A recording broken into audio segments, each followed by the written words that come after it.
June মাসে দার্জিলিংয়ের last দুদিন ধরে অনেকটা এরকম ভিউ পাওয়ার পর যখন কাঞ্চনজঙ্ঘা দেখার আশাটা প্রায় মরে যাওয়ার অবস্থায়, তখন নিজের সকালে ওঠার ইচ্ছা আর আমার বন্ধু শুভেন্দুর নিজেকে লাকি মানার ভুল ধারণার জন্য আমরা অবশেষে দেখা পেলাম তার। আচ্ছা, ভিডিওতে আগে যাওয়ার আগে আমি সৌরভ ওয়েলকাম করছি তোমাদের দার্জিলিং সিরিজের লাস্ট পার্টে, দার্জিলিংয়ের সাইট সিন, যেখানে থাকছে মিরিক, লেপচা জগৎ আর তার সাথে নেপাল বর্ডার আর গোপালধারা টি স্টেটের অপূর্ব সৌন্দর্য আর আমাদের এক্সপিরিয়েন্স। আগের পর্বে তোমরা দেখেছো বর্ষায় পুরো দার্জিলিং মেঘে কভার থাকায় আমরা কাঞ্চনজঙ্ঘা কেন তার পাশের পাহাড়টাই ঠিক মতন দেখতে পারিনি। সেখানে কাঞ্চনজঙ্ঘা দেখতে পেয়ে নিজেদের সত্যি খুব লাকি মনে হচ্ছিল। আচ্ছা, তোমরা যদি সেকেন্ড পার্টটা না দেখে থাকো, ডেসক্রিপশনে লিংক রয়েছে, প্লিজ দেখে নিও। তাহলে আর বেশি কথা না, চলো ফিরে যাই আমাদের ভিডিওতে। Hi, good morning. আজকে দার্জিলিংয়ে আমাদের তৃতীয় দিন। তো সকালবেলা আবার প্রত্যেক দিনের মতন ওয়াক করতে বেরিয়ে গেছিলাম। লাক সঙ্গে রয়েছে। শেষ দিন, আকাশটা পরিষ্কার পেয়েছি। এখন লাকের নাম শুভেন্দু। ও এটা ডিমান্ড করছে কারণ ও এসছে বলে। কাঞ্চনজঙ্ঘা দেখতে পেয়েছি, দারুণ লাগছে। পুরো স্লিপিং বুদ্ধা যেটা হয় সেটাও দেখতে পাইনি, বাট হ্যাঁ ভালো, এখান থেকে ক্লিয়ার কাঞ্চনজঙ্ঘাকে দেখা যাচ্ছে। ধীরে ধীরে আকাশটা ক্লিয়ার হচ্ছে, আশা করা যায় পরবর্তীকালে দেখা যেতে পারে। দেখো, ক্যামেরায় যতটা চেষ্টা করছি পুরোটা হয়তো দেখা যাবে না, বাট হ্যাঁ দূরে যেই দেখা যাচ্ছে মেঘ নিচে, তার উপরে যেই সাদা শেড, ওটা হলো কাঞ্চনজঙ্ঘা। এই যে কাঞ্চনজঙ্ঘা।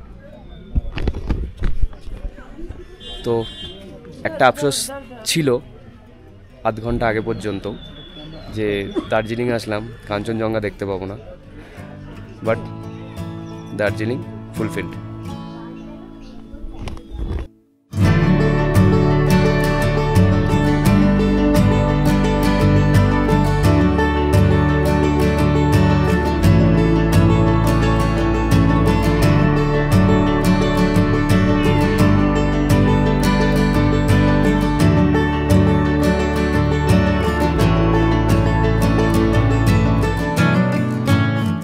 বিশ্বাস করুন, এই দিনটিতে সকালবেলা কাঞ্চনজঙ্ঘা শুধু 20 থেকে 25 মিনিটের জন্য দেখা দিয়েছিল, আর ঠিক সেই টাইমটাতে আমরা ছিলাম ভিউ পয়েন্টে, তাই নিজেদের প্রচন্ড লাকি মনে হচ্ছিল।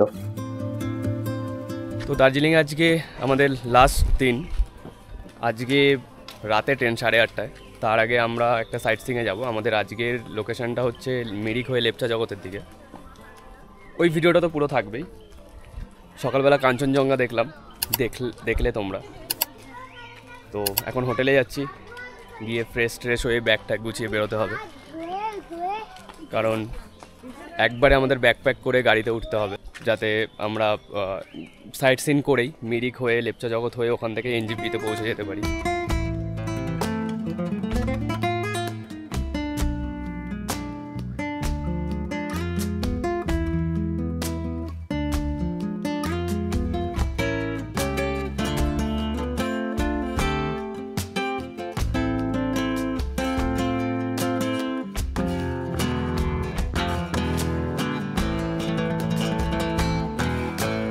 তাহলে আর কি, হোটেলে যাই আর ব্যাকপ্যাক করে বেরিয়ে যাই ঘুরতে। তো আমরা চেক আউট করে নিলাম। এবার বাইরে আমন্দা চলে এসছে গাড়ি নিয়ে। সাইট সিনের জন্য যাব। এনজিপিতে যাওয়ার আগে আমরা মিরিক রোডটা ধরে যাব।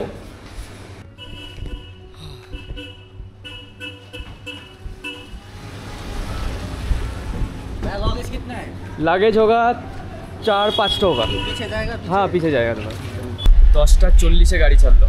আমাদের এখন নেক্সট ডেস্টিনেশন হচ্ছে লেপচা জগৎ। লেপচা জগৎ যেতে একটু টাইম লাগবে, তো দেখি কতক্ষণ লাগে। अमन भाई, आज लेपचा जगत और क्या क्या जाएंगे हम लोग? कहाँ? सुखिया पकड़ी और अच्छा तो 3-4 জায়গায় যাবো আজকে আমরা এক এক করে। ফার্স্ট লেপচা জগৎ যেটা বললাম, চলো যাই।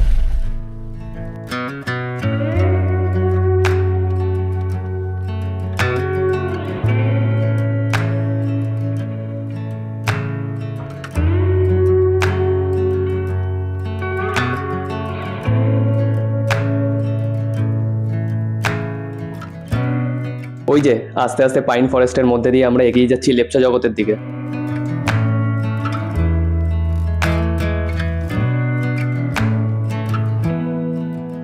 ফার্স্ট ডেস্টিনেশন লেপচা জগতে চলে এসেছি। লেপচা জগতে 20 রুপিস করে টিকিট কেটে, এটাও সিমিলার লামাটার মতন পাইন ফরেস্ট পুরোটাই। খুব বেশি টাইম এখানে দরকার হয় না, 15 থেকে 20 মিনিট এনাফ। ফটো তোলা, পাইন ফরেস্টের ওপর দিকে যাওয়া যায়, ওপর দিকে একটু হাইক করে যাওয়া এনাফ। মিরিক রুটের যে কটা সাইট সিন রয়েছে, এটা হলো ফার্স্ট সাইট সিন স্পট, যেটা হচ্ছে লেপচা জগৎ। ভালো টাইম 10-15 মিনিট কাটার জন্য এনাফ, ভালো জায়গা।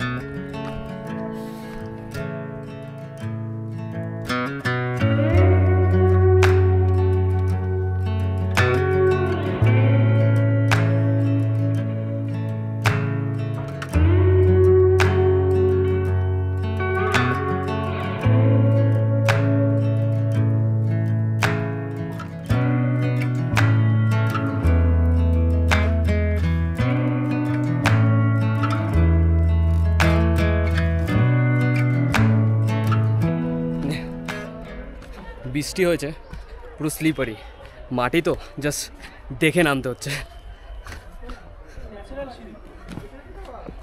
লেপচা জগৎ দেখে বেরোনোর পর এখন আমাদের নেক্সট ডেস্টিনেশন জোরপোখরি। লেপচা জগৎ ভালো লেগেছে, এখন জোরপোখরিতে যাই, তারপরে নেপাল বর্ডার হয়ে আমরা মিরিকে হয়ে এনজিপি যাব। তো দেখাবো কীরকম লাগবে।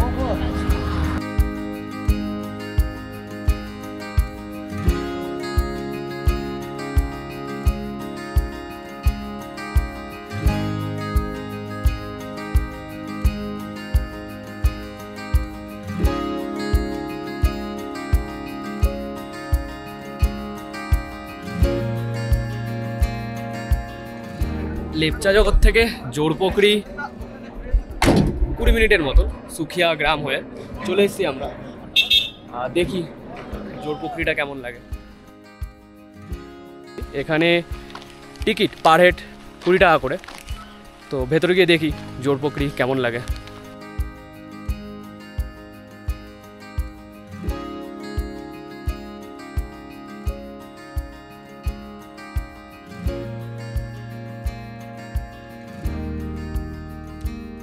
জোরপোখরিতে আমরা সেরকম কিছু পাইনি, মানে এখানে যদি নাও আসো তো ঠিক আছে, মিস করার মতন কিছু নেই এখানে। জাস্ট একটা পন্ড রয়েছে, 2-3টে বসার জায়গা রয়েছে, আর হ্যাঁ চারিদিকে পাইন ফরেস্ট, ব্যাস, আর সেরকম কিছু নেই। তো এটা মিস করা, মানে এটাকে স্কিপ করা যেতেই পারে। স্কিপ করে আমরা পরেরটাতে গিয়ে মিরিক লেক, নেপাল বর্ডার যেগুলো রয়েছে, ওখানে গিয়ে একটু বেশি টাইম স্পেন্ড করাই যায়।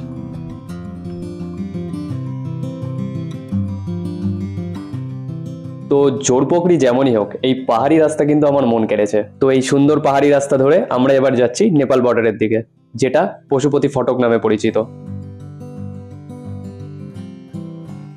আচ্ছা, জানি ভিডিওটা একটু লম্বা হচ্ছে, কিন্তু কি করি বলুন তো, পুরো এক্সপিরিয়েন্সটা শেয়ার করাই তো আমার কাজ। তাই যদি কোনো স্পেসিফিক পার্টে যেতে চান, তাহলে ভিডিওটি সেগমেন্ট করা আছে, প্লিজ স্কিপ করে যেতে পারেন। এসছি নেপাল বর্ডারে, একটু দূরে আমাদের চলে আসতে হয়েছে, কারণ গাড়ির লম্বা লাইন পড়ে গেছে, পার্কিংয়ের জন্য জায়গা পাইনি। তো আমাদের একটু নিচের দিকটা এগিয়ে যেতে হয়েছে। তো আমরা ওপরের দিকে আবার যাচ্ছি, নেপাল বর্ডারের দিকে। এখান থেকে সোজা হেঁটে যেতে হবে, 2 মিনিট হাঁটা।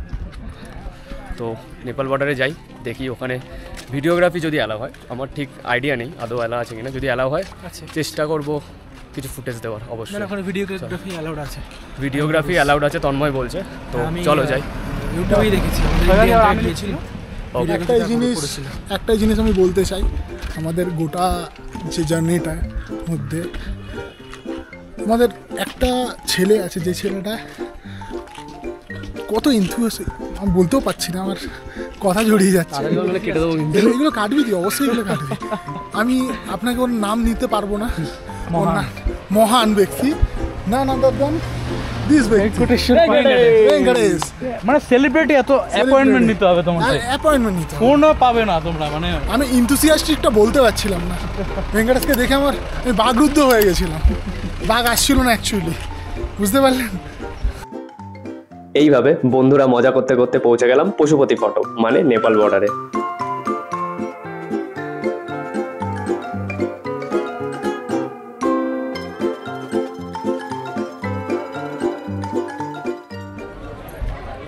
ইন্ডিয়া আর নেপাল বর্ডার, এখন আমরা নেপালে দাঁড়িয়ে রয়েছি। এই বর্ডার এলাকার ইন্ডিয়ার মধ্যে ফটোগ্রাফি, ভিডিওগ্রাফি আর ফটোগ্রাফি অ্যালাউড নেই, তাই নেপালে ঢুকে আমাকে ফটোগ্রাফি মানে ভিডিওগ্রাফি করতে হচ্ছে। এখানে as a identity proof Nepal security government ওরা driving licence, PAN card, voter ID card allow করে, বাট আধার কার্ড অ্যালাউ করে না।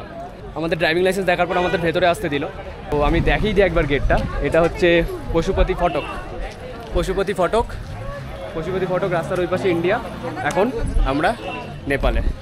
তো আগে দেখি আরও কি আছে নেপালে। এটা আমার ফার্স্ট টাইম, আমি আউট অফ কান্ট্রি কোথাও এসেছি নেপালে, সেটাই দার্জিলিং ট্রিপের জন্যই সম্ভব হলো। তো আগে যাই। নেপালের welcome gate, welcome to Nepal. India ছেড়ে এখন এই নেপালে রয়েছে। প্রথমবার নেপালের ভূমিতে একটা আলাদা অনুভূতি।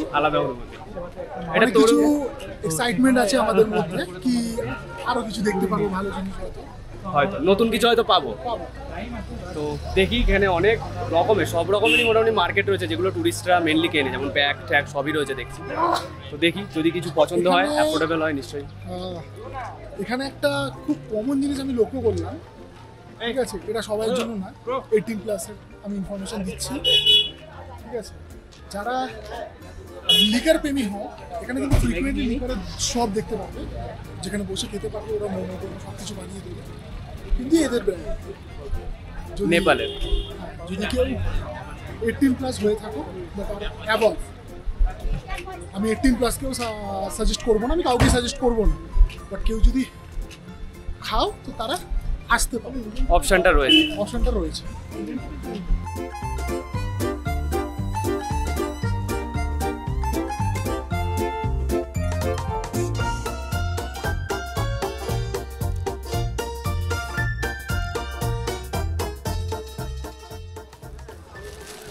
কেমন?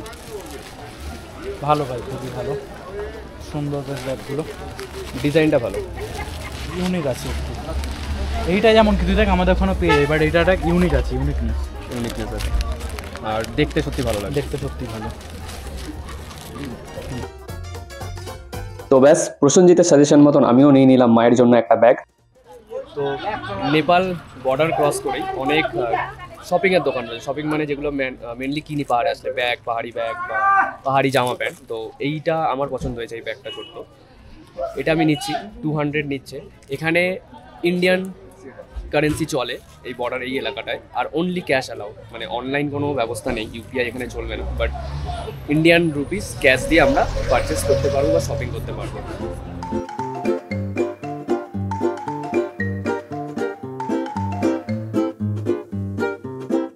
নেপালের ওয়েলকাম গেটটা ক্রস করে এসেই সামনেই রয়েছে মারুতি স্ট্যান্ড। এখান থেকে এখানে সাইট সিন করার ব্যবস্থাও রয়েছে, সাইট সিন এখান থেকেও করা যায়। এই আশেপাশে যে মন্দির টন্দিরগুলো রয়েছে, একটা মার্কেট আছে সামনে বড়, তো সেটা ওরা দেখায়, পশুপতি মার্কেট রয়েছে, আর মন্দিরও রয়েছে, হয়তো পশুপতি মন্দির রয়েছে, সেগুলো ওরা দেখায়। আমাদের পসিবল হচ্ছে না, কারণ আমাদের ট্রেনের টাইম রয়েছে। তোমরা চাইলে পায়ে হেঁটেও যেতে পারো, কিন্তু অনেকটাই টাইম লেগে যাবে, তার গাড়ি করে একটা গাইড নিয়ে করলে ওরা ভালোভাবে বোঝাতে পারবে। বাট এক্সপিরিয়েন্সটা ভালো, মানে ফার্স্ট টাইম বা ভারতে মানে ইন্ডিয়ায় থেকে বিনা কোনো ভিসা এইসব কিছুতে, নেপালে হয়তো লাগে না, আমার ঠিক জানা নেই। সাইট সিন করতে করতেই, দার্জিলিংয়ের সাইট সিন করতে করতেই আমরা অন্য একটা কান্ট্রি নেপালে চলে এসেছি। নেপাল খুব সুন্দর, যা আমিও দেখেছি ইউটিউব ভিডিওতে। তো ভালো লাগছে। এখানে অতটা সেই সৌন্দর্যটা নেই, নর্মাল জাস্ট লোকালয়ের মতো, বাট ঠিক আছে, সুন্দর। এবার আমাদের নেক্সট গন্তব্য হচ্ছে গোপালধারা টি স্টেট। মিরিক রুটের এটা সেকেন্ড লাস্ট ডেস্টিনেশন এখনও পর্যন্ত। তো যাই, আমাদের আবার একটু হেঁটে নিচে নামতে হচ্ছে, কারণ গাড়িটা একটু নিচে রয়েছে আমাদের। পাহাড়ে হাঁটতে ভালোই লাগে, মানে এখানে হেঁটে নিচে যাচ্ছি তাই অতটা পায়ে প্রেশার পড়ছে না, কিন্তু ভালোই লাগছে। ছাওয়ার মধ্যে থেকে দুই দিকে পাইন গাছ উঠে গেছে, ভালোই লাগছে। এই হাঁটতে হাঁটতেই আমরা পেলাম একটি ভুট্টার দোকান। হ্যাঁ, পাহাড়ে ঘুরতে ঘুরতে একটু খিদে পেয়ে গেছে, তাই একটু পেট পুজো আর কি।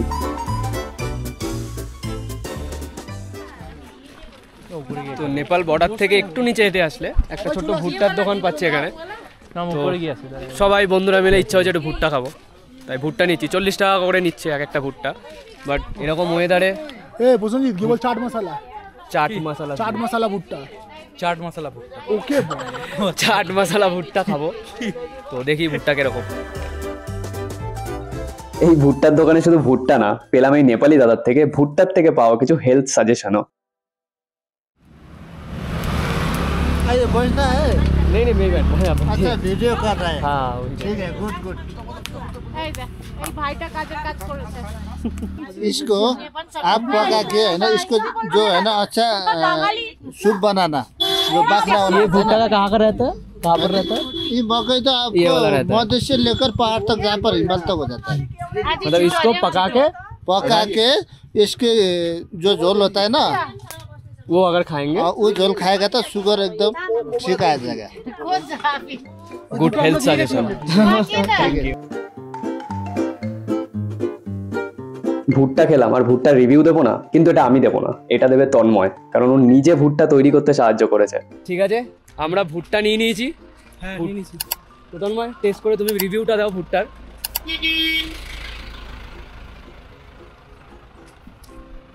ভুট্টা রিভিউ দেওয়ার কিছু নেই ভাই, আমাদের কলকাতা থেকে যেটা পাওয়া যায় এখানে সেটা সেম, শুধু দামের ডিফারেন্স। এটা আমাদের ওখানে হয়তো 20 থেকে 25 টাকায় পাওয়া যাবে, এখানে সেটা 40 টাকা। আচ্ছা, যেহেতু লোকাল এখানকার, সেহেতু একটুখানি মানে ভালো 10-15 টাকা নিয়ে 10-15 টাকা নিয়ে যাও। তো 40 টাকা করে ভুট্টা, হালকা টিফিন হয়ে যাচ্ছে। তন্ময় বললো ভালো, আমি নিজেও খেলাম, ভালোই লাগলো। তো আসলে এই দোকান থাকলে নিশ্চয়ই হালকা টিফিন করাই যায় এরকম ওয়েদারে ভুট্টা খেয়ে। তো এবার আমরা যাবো কোথায়? এরপরে যাবো গোপালধারা টি স্টেট। এরপরে ডেস্টিনেশন গোপালধারা টি স্টেট। খুব হয়তো বেশি টাইম লাগবে না, 8 কিলোমিটারের মতো। চলো যাই এবার নতুন ডেস্টিনেশনে।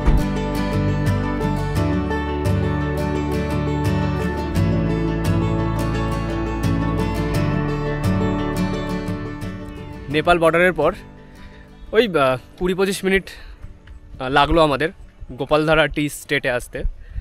তো নিচের এই রাস্তাটা দিয়ে দেখলে এখান থেকে মানে রোডের পর থেকেই একদম পাশ থেকেই বাদিকে এই রাস্তাটা চলে এসছে, যেটা চলে গেছে টি গার্ডেনে। খুব বড় টি গার্ডেন আমরা নিচ থেকে দেখলাম, তো ওখানেই যাই দেখি টি গার্ডেন।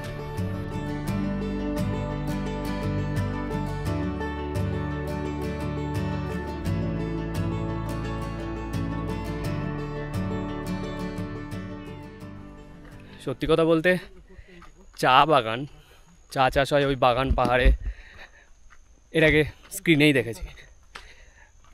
নেমে এইভাবে হয়তো দেখেছি, বাট দূর থেকে চলে যেতে হয়েছে। বাট এইভাবে চা বাগানের মধ্যে থেকে হাঁটছি এখন, ভালো লাগে। মানে পাহাড় তো অবশ্যই ভালো লাগে, তারপরে যখন পাহাড়ে এরকম সারি দিয়ে একই রকম সাইজের একটা টাইপের গাছ পুরো পাহাড়টাকে পুরো কভার করে রাখে চাদরের মতন, সেই দৃশ্যটা দূর থেকেও ভালো লাগে।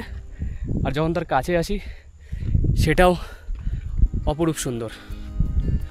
একটু কষ্ট হচ্ছে, হেঁটে ওপরের দিকে যেতে হচ্ছে, এটা ছোট্ট পাহাড়ের ওপরে, তো একটু কষ্ট হচ্ছে।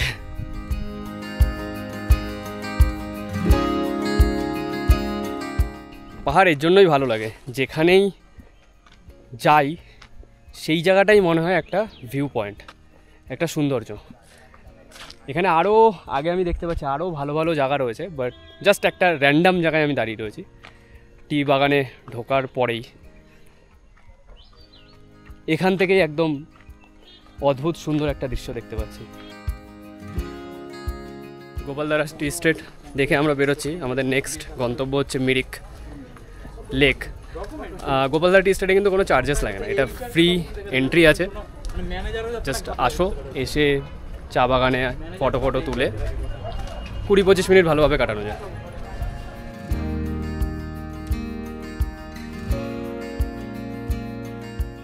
গোপালধারা টি স্টেটের পর আমরা এসছি মিরিক লেক যেটা রয়েছে সেটা এক্সপ্লোর করতে। এটা আমাদের লাস্ট ডেস্টিনেশন আজকে মিরিক রোডের সাইট সিনের। টিকিট 20 টাকা করে নেয় এই পার্কে। এর পাশে চিলড্রেন্স পার্ক রয়েছে যেটা 10 টাকা করে টিকিট নেয়। লেক রয়েছে, লেকে বোটিং করা যায়। তো দেখি আর কি করা যায় এই লেকে, এই মিরিকে।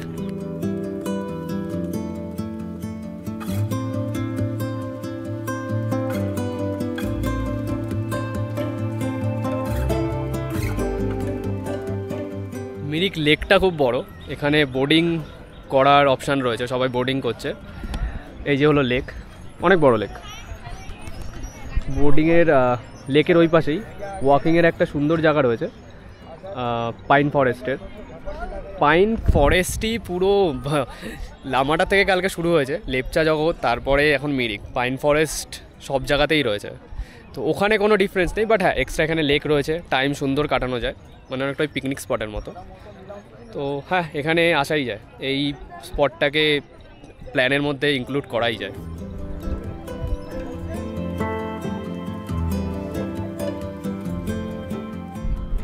তো আজকে রাতে ট্রেন, দার্জিলিং ট্রিপটা এখানেই আমাদের শেষ হচ্ছে। আশা করি যে কিছু ইনফরমেশান ভিডিওর মাধ্যমে শেয়ার করতে পেরেছি, যেগুলো হয়তো হেল্প করবে। আর নেক্সট টাইম আবার কোনো ঘোরার গল্প নিয়ে, ট্রিপ নিয়ে, এক্সপিরিয়েন্স নিয়ে ফিরে আসবো, সেটা সোলো হোক বা বন্ধুদের সাথে। তো সঙ্গে থেকো। থ্যাংক ইউ সো মাচ ভিডিওটা দেখার জন্য।